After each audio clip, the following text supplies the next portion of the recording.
For the presentation thing, I decided to just go off one of the little like extras that's on the little direction thing, and I decided just to go ahead and do like a talent thing. So I'm just going to talk about some of my art stuff and like how I do it and some of the techniques and all that stuff. Just some of my art stuff in general. So, and I'm gonna have pictures of everything. I'm gonna have pictures of like stuff from high school, and then I'm gonna have pictures of the stuff I've done this semester. Just stuff from basically the stuff I have, my really stuff that I like a lot that I've done.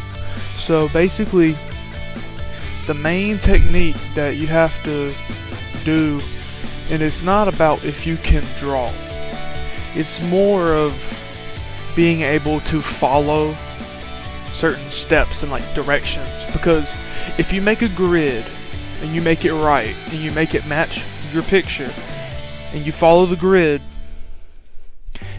as long as your proportions are right, your picture will look perfectly fine. Now then it gets into the shading part, which I know some people aren't good at shading and all that, and they're not very good, but the more practice you have, the better you'll get.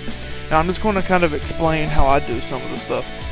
So with the grid, what I used to do in high school with my old art teacher was we'd take the smaller picture of whatever we're drawing, we'd print it and cut it. Then we would triple the size, the dimensions. So say it's a 4x4. Well, now it's going to be 12x12. Or if you want to go bigger, you can do a 16x16. Then you have to freehand cut all that. And it took a while, and you'd never get it perfectly right. And I know for some of my projects I've had, I could never get my grid perfectly right because the way we used the grid was complicated. But now, which I'm gonna give all this props to Miss Waller, because her technique is so much better than my old technique. And basically what you do is you have your smaller picture and you do a diagonal line down from corner to corner. And then you put the corner onto your big piece of paper and you line it up, and then you take that line on your small piece of paper and you draw it down your paper, and then wherever that goes off your paper, that's where you cut it, and it'll be exactly the same proportion and everything. And then she calls it the golden mean, and it's honestly like the easiest way I've seen to grid. It's very simple. And with that also, she has another way of doing a grid to where all your boxes will line up, is instead of measuring them out or like free-handing them or guessing, what she tells us to do is like fold your paper, but don't fully fold it. Only take and pinch the edges of where it folds. Make a little line it up, draw your line.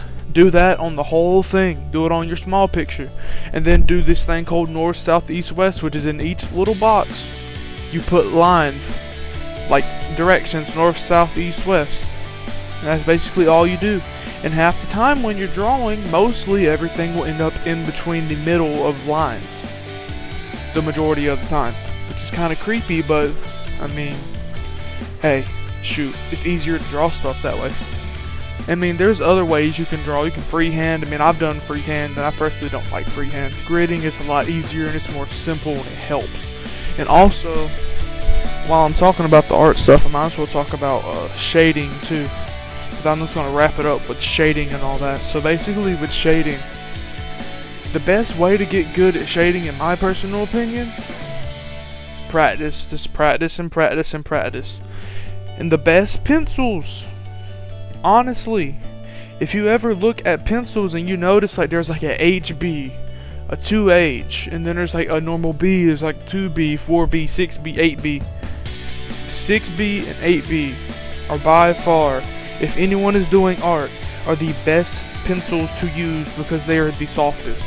You can, and they blend so good, and you can literally have such a wide variety of contrast just within those pencils. But with shading, it's just as long as you can get your darks, get your whites, and keep them separated, and also have that middle ground in between, you'll do perfectly fine with shading. It's just the more and more practice you have, the better. And also there's other like shading, there's a bunch of different ways you can shade. I mean, you can shade however you want to. It's just, in my personal opinion, the 6Bs and the 8Bs are the best pencils to use. And then, as long as you get those darks and those lights in the middles kind of put out, and you start blending it with a blending stump, it'll work out. And just in general, those are like just a few things I follow. And I'm gonna, like I said earlier, I'll just throw in some pictures of my stuff.